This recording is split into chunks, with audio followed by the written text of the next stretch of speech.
Nós estamos conseguindo ver aí minha tela, todo mundo, tudo certinho. Eu não consigo ver vocês agora, gente. Então, aí, se durante a apresentação vocês tiverem alguma pergunta, aí vocês colocam aí no chat ou abram o microfone que depois eu respondo aí para vocês, tá bom? Bom dia a todos, sejam bem-vindos agora oficialmente a mais um webinar da Appina Travel. É um prazer receber vocês hoje aqui para compartilhar um roteiro aí muito especial, criado pela Appina Travel, pensado para quem acredita que viajar é muito mais que visitar lugares, né? Oferecer essa experiência aos clientes, oferecer alguma coisa a mais, alguma coisa diferente. Hoje a gente vai descobrir a Holanda e a Bélgica, através dos seus sabores, das suas tradições, da sua cultura e das experiências, enfim, que tornam aí cada viagem única, né?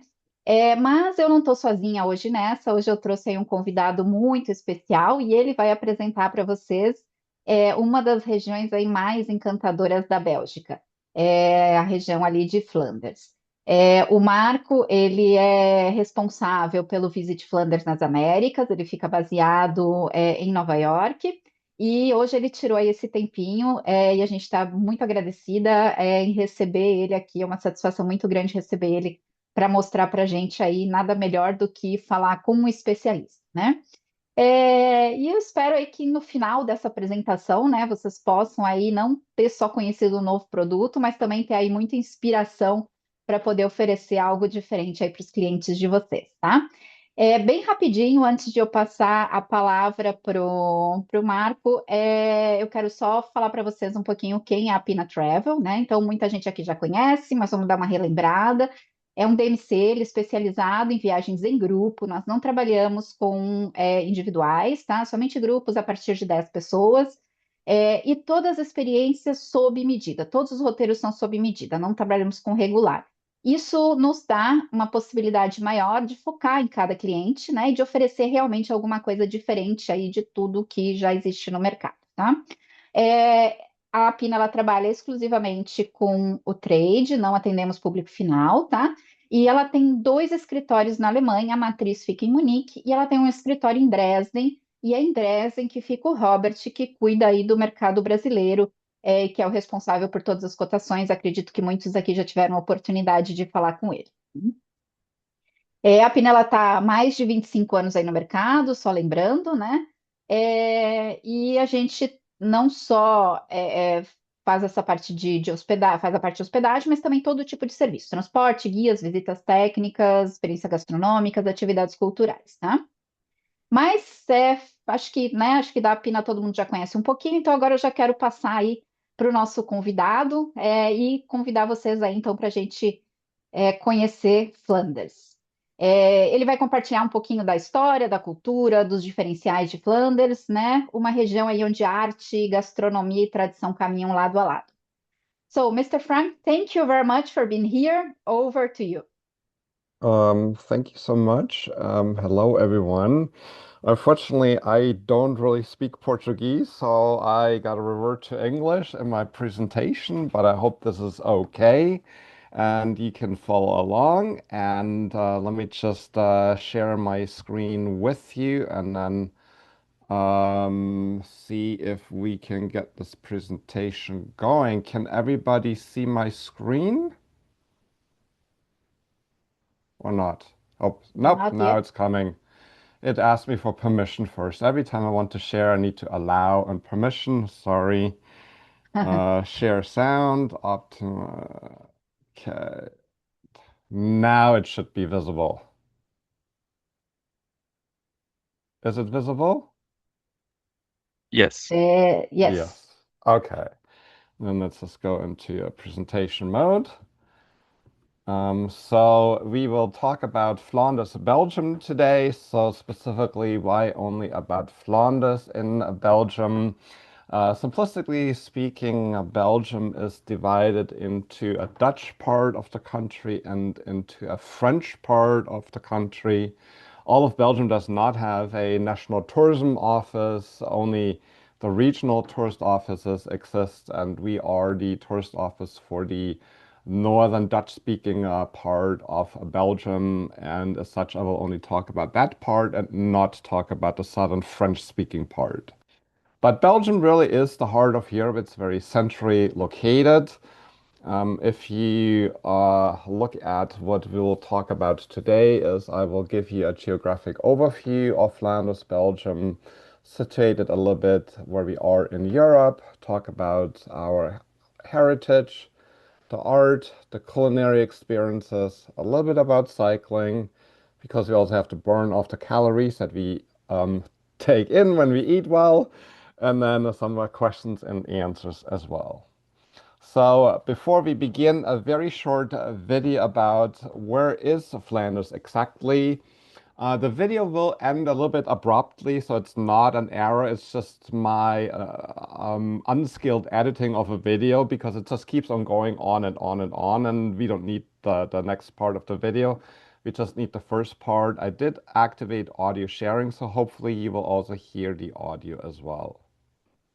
This is Flanders, one of Europe's hidden gems. Well, obviously we've hidden it a little too well, because a lot of people can't seem to find it. But don't worry, we're here to help. Flanders is right here, in Belgium, between France and the Netherlands. Flanders is situated in the heart of Europe. Although it can be hard to find on a map, it's incredibly simple to get to. By plane, for example, through our biggest airport, the one in Brussels, called Brussels Airport. As Flanders is part of the Schengen area, you can get there from another European country without border checks. Easy, right? But do you know what's even easier? Staying in Flanders and discovering the region by train, bus, car, bike, horse, Segway? Nah, that just looks silly. This is better. All right, so I said it stops abruptly, so a little bit of an overview of where Flanders is. So as I said, it's the northern Dutch-speaking part of Belgium. There are 6 major cities in the area. Brussels, Antwerp, Bruges, Ghent, Leuven, and Mechelen. Brussels is a little bit of a special case because it's also its own separate region capital area, but it is the capital of Flanders as well. Total population is just under 8 million people, so very small. And all of Belgium has about 11 million people. But it is very close central in the heart of Europe, very close to Paris, London, Amsterdam, and Cologne in Germany. All those cities by train are less than 2 hours away. So it's very, very easy to travel. If you're already in Paris, if you're already in London, if you're already in Amsterdam or Cologne, just come on over and make us part of a European itinerary. Very easy to travel. Why is it really a place to come? Well, Flanders in Belgium is part of the European experience. So we are literally in the heart of Europe, and we fit right in with other experiences and the neighboring countries. We still offer the small town feel, despite the fact that Brussels is the biggest city in Belgium. It is still relatively small to other cities around the world. There's only about 1.2 million people in Brussels. So for me, being in New York, Brussels feels like a very, very small city. But even the other ones are not so big. You have really authentic experiences. So what you see is real. It's not a museum. It's not a Disney experience that is just made for tourists. It's the real thing what you will get to experience. You have short travel distances, so it gives you a lot of flexibility where you want to stay. It doesn't really matter if you want to stay in Bruges and explore Flanders, or in Ghent, or in Antwerp, or in Brussels. It's really very, very flexible. We have an excellent infrastructure. It's easy to navigate around by train, by car, by bicycle. So it's easy to navigate from one city to another. And there's also an incredible price-quality correlation. In comparison to our neighbors in Europe, like a Paris, a London, Amsterdam, you will get a really good value for the money that you spend. So what stands out, first of all, is the heritage. What you see here is the Grand Place in Brussels. This is also the background of my image. I'm not sure if you can actually see me here. So this is one of the most beautiful preserved squares in all of Europe. It is a UNESCO World Heritage Site. And the old culture is really omnipresent. It's everywhere. And of course, then we just add new layers to it.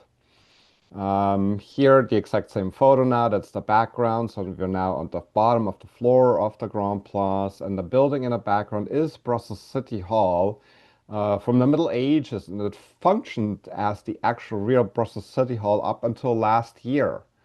They only moved to a brand new building last year because, it's a medieval building and you need certain modern amenities like internet and fiber optics and modern amenities, but it did serve as the actual Brussels City Hall up until last year. We have a royal palace in Brussels because Belgium is officially a kingdom with a king and a queen. You have romantic Bruges. It's really like a fairy tale city where you wander around the old town and you see all the well-preserved buildings, a UNESCO World Heritage City. You have a so-called Béguinage in Bruges. What the Béguinage is a medieval living commune of women who came together in the Middle Ages to live together, to work together, to cook together, to pray together, because most of those women were left behind as their man actually went into war in the Crusades. And of course, the Crusades didn't just take a couple of weeks, they took sometimes years, 5 years, 10 years. And then the women said, okay, we're left behind all alone, so let's just come together and live together. You have the market square, for example, here in Bruges, well preserved. You have the watchtower here that is called the Belfry, which is also a separate UNESCO World Heritage Tower. So you can climb it. You have a fantastic view of Bruges. You can do a horse and carriage ride around the city, explore the city. You also have fantastic cityscapes at night in Flanders and in Belgium in general. They do a very good job with illuminating the cities at night. What you hear is the city of Antwerp with the cathedral in the background, and in the foreground also the market square. But of course, you also have modern architecture and modern buildings, so it's not just only the old stuff. So what you find is an eclectic mix of the old and the new. What you see here is the Port Authority in the Port of Antwerp. So it's technically an administrative building. They operate the port, but you can actually book an architecture tour and tour the building. Here an example of Ghent, another fantastic cityscape at night where you have three towers from a particular view lined up. You have an amazing array of castles, manor houses, mansions in Belgium. Actually, it's the highest number per square kilometer in all of Europe. There's over 3,000 of those, and 400 are accessible to the public, which of course means 2,600 are personal private properties and not accessible. Unfortunately, I do not own a castle, so that's why I still need to work for Flanders and promote the destination. Here's a castle just outside of Brussels, surrounded by a beautiful garden. So you can just take a short bus ride or bike ride and then just explore the castle, the park. You also have places that host some flower shows. So this is the location where Brussels Floriale is. So the Brussels Flower Show. You also have fantastic castles that are home to some amazing art collections. Here is a castle close to Antwerp. I just visited that myself about 2 months ago. It's a great experience. And then, of course, there's also some other heritage that really stands out in terms of, for example, intangible cultural heritage, beer. This year is the 10-year anniversary that the UNESCO recognized the Belgian beer culture as an intangible cultural heritage of humanity. So every time we drink Belgian beer, we're actually drinking a UNESCO cultural heritage. So beer is very big in Belgium, but also lace making, of course. So you can buy some fantastic lace in Bruges and Antwerp and Brussels. But also tapestry making. In the Middle Ages, there used to be a very flourishing tapestry trade, and there's still a tapestry maker just outside of Brussels in Mechelen. Of course, nowadays they don't make a lot of tapestry anymore, but they primarily store tapestries from a lot of the castles from around Europe. You have shrimp fishing on horseback, so you can watch that at the North Sea, see how they shrimp the fish. As you can see, they drag a net through the water and then they put in the shrimp in those baskets. And that is a traditional way and also UNESCO World Heritage. But of course, it's also, modern festivals and modern life, not just ancient traditions. So you have a tremendous amount of music festivals. For example, Tomorrowland, the world's largest EDM music festival. I've not been at the music festival myself, but I have been to Belgium at a time when the music festival took place. And I did run a lot into also Brazilian travelers that were there to go to the music festival Tomorrowland. But we also have great gastronomy festivals, cooking festivals, performing art festivals like light shows, light festivals. So dance festivals, music. Again, it is an endless array of festivals in Flanders. Also, Antwerp Pride or Brussels Pride Festival. So we are really like an open destination for everyone, for all lifestyles. You have the Brussels Beer Weekend on the Grand Place, so it's a beer festival. I will actually visit that festival again this year in September. It's always on the first weekend in September. So you can sample a lot of different beers there, go from tent to tent. You have film festivals going on. Even some Hollywood stars do come to those festivals. And you also have the Ghent Festival, which is in the middle of July. That is a festival that goes on for 10 days and 10 nights, and it is the third largest festival in Europe.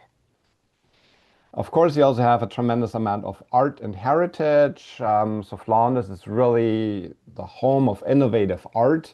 What you see here in the picture is the Ghent altarpiece, the first Northern Renaissance painting in the world, which was created by the Jan van Eyck brothers. It was also featured in a Hollywood movie called The Monuments Man. I'm not sure if that was a big movie in Brazil. It came out in 2014 and has Matt Damon, George Clooney, John Goodman, and tells about the story of the painting during World War II.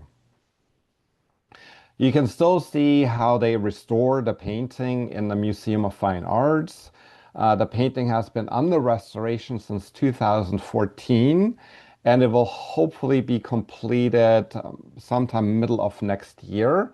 But you can still see how they do the restoration. It's a very, very interesting visit at the Museum of Fine Arts, because they literally need to remove paint particle and paint particle from other overpaints that have accumulated over the years, because in previous times a restoration meant you were just painting over an existing painting, and now they're basically really digging down to the original layer of the painting.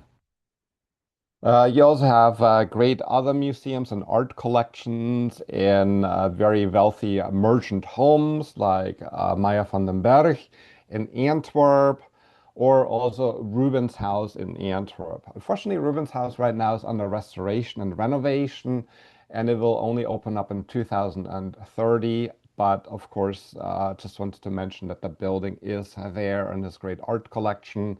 Some of it has been brought to other museums, but once it reopens, it's a fantastic museum and site to visit. But other museums as well, like the Groningen Museum in Bruges, which has a fantastic collection of art. And last but not least, also the Museum of Fine Arts in Antwerp. That museum also had been closed for about 13 years, and it opened in September 22, so now it's been open again for 4 years. But it was closed for a very long time. It also has a fantastic art collection and is considered one of the best fine arts museums in Europe. In other museums, you have a great collection of particular painters, for example, at the Royal Museum of Fine Arts in Brussels, which has some fantastic paintings of, for example, Bruegel. He's one of my favorite painters. Why is he my favorite painter, one of my favorite painters? Because he painted everyday life back in the Middle Ages. He didn't just paint portraits of royals and so on, which of course are also nice, but he painted everyday life. And if you look at the lake here, the frozen lake, you will see that already in the Middle Ages that they were playing curling and ice hockey and skating which you think is like, isn't skating a very modern sport? Says, no, here's the proof. Already in Flanders, we did it in the Middle Ages. We were ice skating back then. Great also modern art fairs and modern art exhibitions. Often there are in the public. Here is a photo from an art installation that happens always at the coast every 3 years called Beaufort.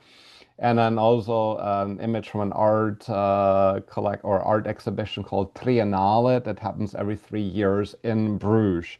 And again, these are open art installations. You can just walk to them in the city free of charge and then see, what modern artists have to display in an old medieval city. The culinary experiences again center a lot around beer, as I had already mentioned. So in Belgium, beer comes in a lot of different varieties and flavors. There's 4 different unique fermentation processes that give a really wide array of different beers. Every beer has its own glass, so beer is taken very seriously in Belgium. You just don't serve the beer in the wrong glass. You make sure it is the correct glass.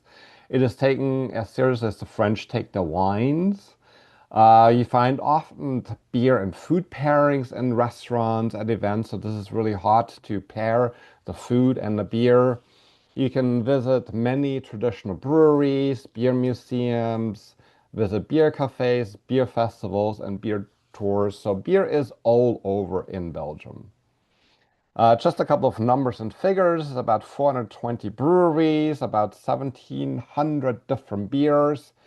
They brew about 25 million hectoliters of beer in Belgium. The world's largest brewing company is located in Leuven in Flanders, and over 70% of the beers are exported. But of course, there's more than just beer, just in case you do not like beer. There is also now an ever-growing fantastic array of Belgian wines.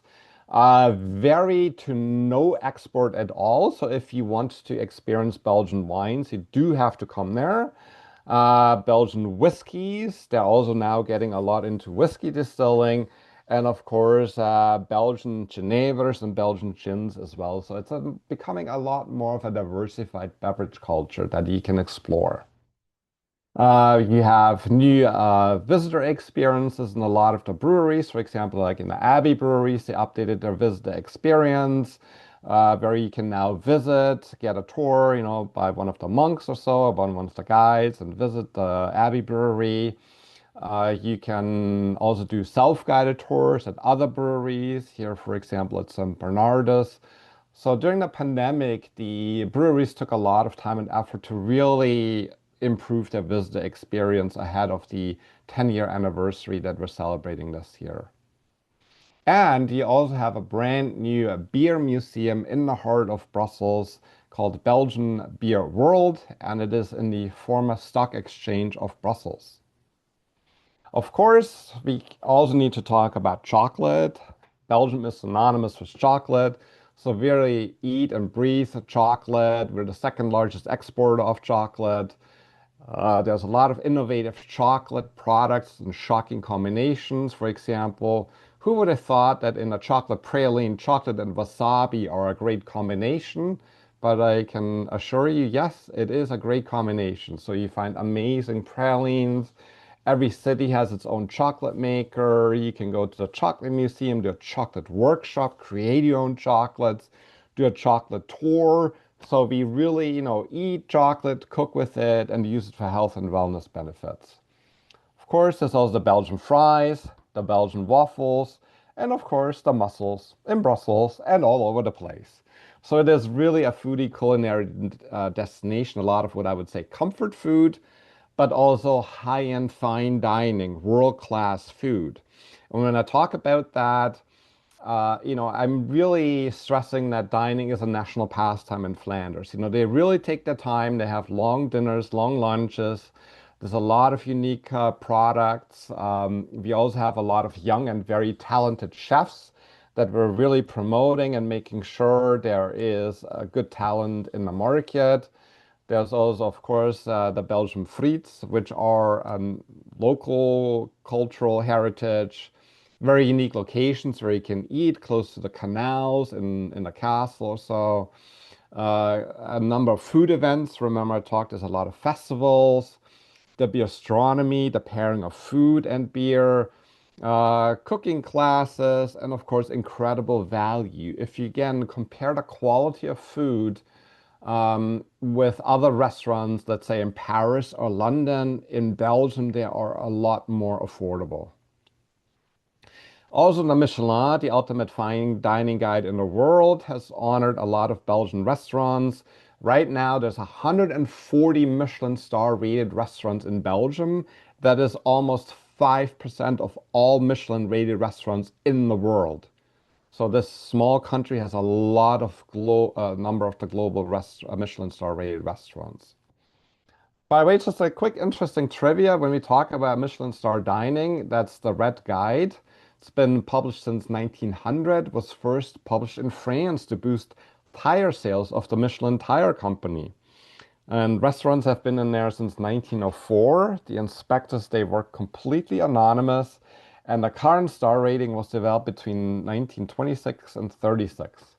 A 1-star rating originally means a very good restaurant in its category, worth a stop on a tour you are on. A 2-star is excellent cooking, worth a detour from the tour you're on. And a 3-star originally meant it's exceptional cuisine, it's just worth a special trip on its own. So that's a little bit of a historic background of the Michelin Guide. Let's watch a very quick video and inspiration about Belgian and Flemish cuisine. Look at the life of a real soil. What we're looking at here is pure cultural history. You are an artist. You want to work with the best product, eh? So the Belgian chocolatiers, they thrive on quality.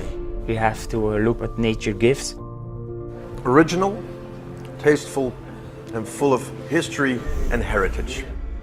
From sauce to beers, people want sustainable and locally produced food. You're an aquaponic farm. What does that mean? Belgian chocolate is constantly innovating. Man, if you could smell this right now. And what's the secret?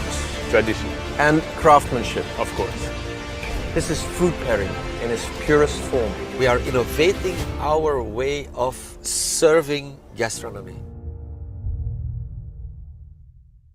All right. Quickly wrapping up things, quickly talk about cycling. Of course, we eat well, so we also got to burn all the calories that we take in. How do we do that? So there's a lot of cycling going on in Flanders, cycling for all skill and interest levels. Hardcore professional cycling, great if you want to do it yourself or as a spectator. If you're into the hardcore cycling or have clients that are into the hardcore cycling, we have a challenge called the Flandrian Challenge, which means you need to complete 59 segments of the Tour of Flanders in less than 72 hours and then become a true Flandrian hero. You get a little award, a plaque, and that will be displayed at the museum. A number of new cycling routes that we have in 2024. We focus on the Art Cities routes also last year. Next year, we'll probably focus a little bit more on the World War I route. So you can see the cycling routes all over the destination. As a matter of fact, these are just some select cycling routes. The whole cycling network in Flanders is over 12,000 kilometers long. You also have short loops that you can do. So if you need inspiration, you're staying in a particular city, you just want to do a short loop, 40 kilometers, 50, 30, whatever. You can just look up, hey, I'm in Ghent, where can I just stretch my legs a little bit for an hour or two, and then just do a loop tour. With that being said, there is one more final video I want to show you that kind of like wraps everything up together, and hopefully it will give you a really true summary of what Flanders is all about. This video talks about the Flemish masters, which were originally the artists from the Renaissance, the Baroque, that created all those amazing paintings and artwork. But of course, now we also have modern masters, the Michelin star chefs, the fashion designers. I didn't even talk about fashion, but there's a lot more. And it blends all the ancient masters and the new masters together. For ages, Flanders has been home to the old masters. Still today, Flanders is the place where new ideas are born against a historical backdrop. Are you ready to explore? Nibble on the chocolate beard of Rubens' self-portrait. Experience the winter in Flanders like white powder on your waffles, or pedal your way through Bruegelian landscapes. Adore the mystic lamb in the Ghent altarpiece, showing the holy traditions. When Icarus falls, Antwerp's fashion catches. Observe Van Eyck, the first master of oil painting.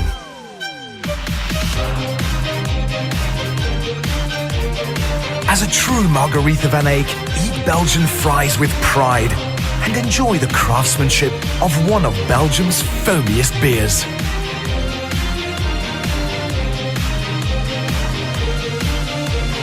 Where Rubens' cross descents, move on the lines of his art.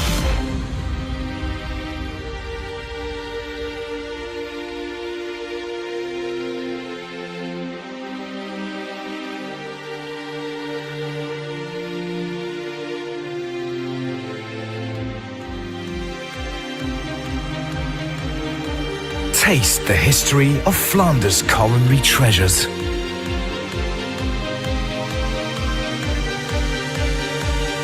Be a Bruegel rebel angel and party in the land of tomorrow.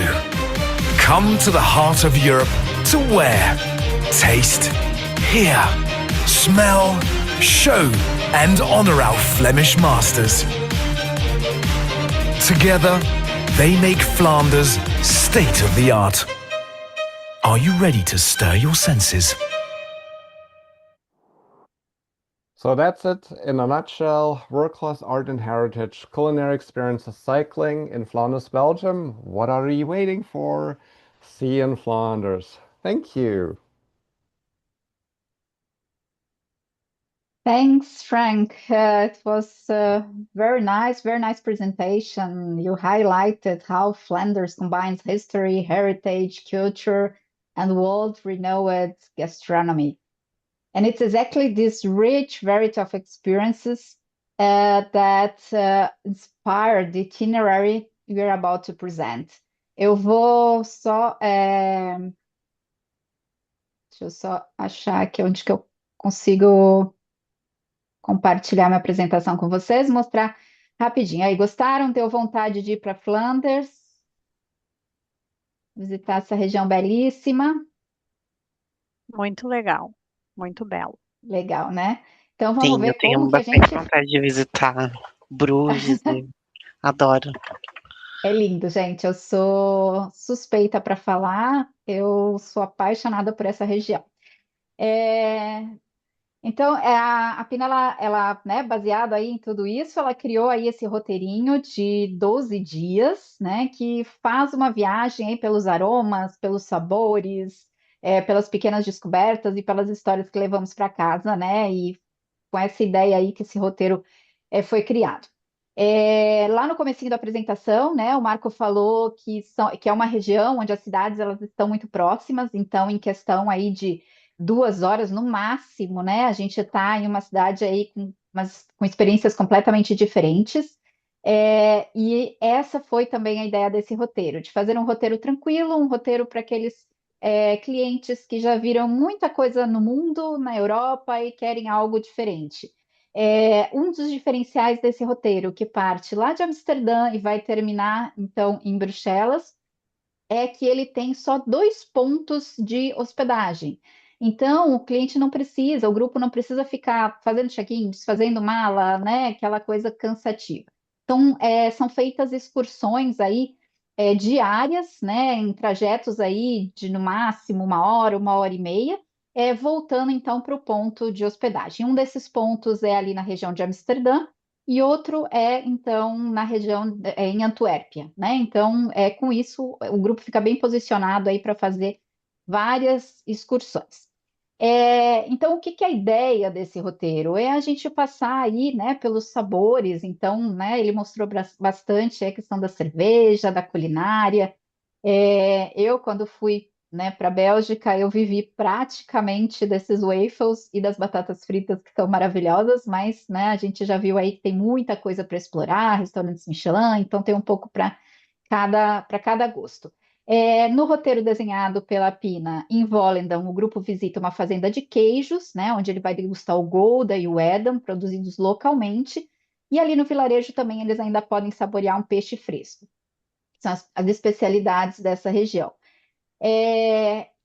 No tour, ainda, né, a gente tem programado uma visita a uma padaria que faz lá os famosos stroopwafels, né, que são maravilhosos, quem conhece, e claro, sempre com uma degustação. Depois a gente vai para Rotterdam, e faz uma degustação no mercado Marktshall, onde ali a gente já consegue, né, experimentar outras delícias aí da Holanda. E na Bélgica, claro, né, os chocolates premiados, os waffles, as cervejas artesanais e os clássicos moules frites, né, as batatas fritas, mas isso aí a gente já ouviu do especialista, como que a gente pode descobrir. Mas a gente acredita também que viajar é descobrir as tradições, né? Então, de novo, voltando lá para Volendam, a gente, né, o grupo conhece os famosos tamancos holandeses. Eles podem, inclusive, querendo participar de um workshop, né, de como fazer esses tamancos, produzir o seu próprio tamanco.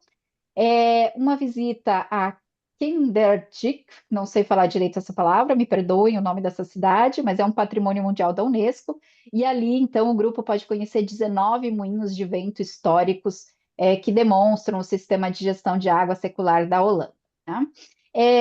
Ali por essa região ainda, né, passeia por mercados locais, conversa com produtores, né, e consegue perceber ali que muitas tradições ainda continuam muito vivas nos cotidianos dessas cidades. Né, a Holanda e a Bélgica, elas são dois destinos que elas conseguem ainda preservar muito bem a sua identidade de uma forma muito autêntica através dessas tradições, e eu acho que isso que é o legal, né? De novo, para aquele cliente que já viu tudo, que quer uma coisa diferente, acho que é um tour bem bacana para oferecer. Mas claro que cada uma dessas cidades ela tem personalidades muito diferentes, né? O Marco mostrou um pouco na apresentação dele, né, que tem toda a parte histórica, mas também tem uma parte moderna, né? Amsterdã, ela é muito famosa pelos canais, pela atmosfera cosmopolita. Rotterdam, né, a face moderna, essa imagem aqui, né, do lado direito, ela mostra, né, Rotterdam, toda essa parte mais moderna da cidade. A Antuérpia combina elegância, moda, arte, gastronomia, né? E Bruxelas, né? A gente já ouviu falar bastante do especialista, mas reúne história, né? E todo o espírito europeu. E Bruges realmente parece saída de um conto de fadas. Quem conhece, né? Acho que sabe do que eu estou falando. Quem não conhece, vale a pena conhecer, gente. Assim que tiverem uma oportunidade, porque realmente é um tour muito bacana. Esse tour ele termina, inclusive, em Ostende, que fica já na costa. Muitos grupos eles optam por deixar essa parte de fora, porque, né, a gente fala, no Brasil a gente tem praias, então não preciso ir conhecer as praias europeias, mas para quem tiver curiosidade, vale a pena. Eu estive lá, fica muito perto de Bruges, é um passeio de 1 hora ali no máximo. E é uma atmosfera toda diferente. Então, né, conhecer ali a costa da Bélgica, né, e todas as tradições que se pode viver ali. Esse roteiro ele é recheado de experiências, né? Então a gente tem tanto os workshops de cerveja, como também os jantares, né? Nos cruzeiros, nos canais, e também visitas às fazendas produtoras de queijo, né? Ou workshops de chocolate, a Heineken Experience, né? Que os brasileiros adoram, dar uma passadinha por lá. E enfim, né? Todo tipo de experiência que a gente quiser incluir é possível. Isso é um também dos diferenciais da Pina. A gente pode incluir ou tirar experiências de acordo com o perfil do grupo. Esse roteiro ele não é um roteiro fixo, ele é uma sugestão e onde a gente pode mexer nele tanto em dias, como em experiências, como em atrações que vai se visitar. Então, como eu já falei lá na frente, né? Um dos diferenciais desse roteiro são as duas bases de hospedagem, evitando trocas de hotéis. Ele faz um equilíbrio muito legal entre cultura, gastronomia, história, né? E ele realmente ele vai nas experiências, né, que aproximam o visitante da identidade local. Ele sai um pouco daquele roteiro regular, né, das atrações mais conhecidas, ele também passa por essas atrações, mas ele tenta ir um pouquinho mais a fundo, tá? E para quem quer esse roteiro? Basicamente para todo mundo, né? Mas a gente costuma dizer que ele é tanto para grupos de lazer, também pode servir para grupos de incentivo, dá para fazer uma programação bem bacana. Para terceira ou melhor idade, grupos de mulheres, né? Hoje em dia, né, tem muitos grupos de mulheres, mulheres que estão buscando uma nova fase da vida, mulheres que querem conhecer outras mulheres, né, trocar experiências. Então, esse é um roteiro bem legal também para agregar nesses grupos. E, naturalmente, amantes de gastronomia, cerveja e chocolate, tá? E como todos os grupos da Pina, então ele pode ser totalmente personalizado, tá? E para quem gostou, quer lançar esse grupo pensando já talvez no ano que vem, né? Aqui eu deixo os contatos da Pina, tá? Quem é o time que cuida de Brasil? O Sebastian é o nosso Managing Director. É, a linha Head of International Markets, mas quem vai estar em contato com vocês direto é o Robert, que é o nosso Sales Manager Brasil, e ele é que é responsável, então, pelas cotações. Então, para quem gostou, pode pedir uma cotação para eles, né, para o Robert, que ele vai atender vocês aí com toda a dedicação de sempre. E aí, como eu disse, a gente pode trocar ideias, a gente pode mexer no roteiro, né? Enfim. Esse roteiro, ele tá lá no site da Appina Travel, apina-travel.com, mas também, caso vocês queiram, a gente pode enviar ele para vocês, né, o day by day, é só passar um e-mail para a gente, aqui pode passar direto para o Robert, tá?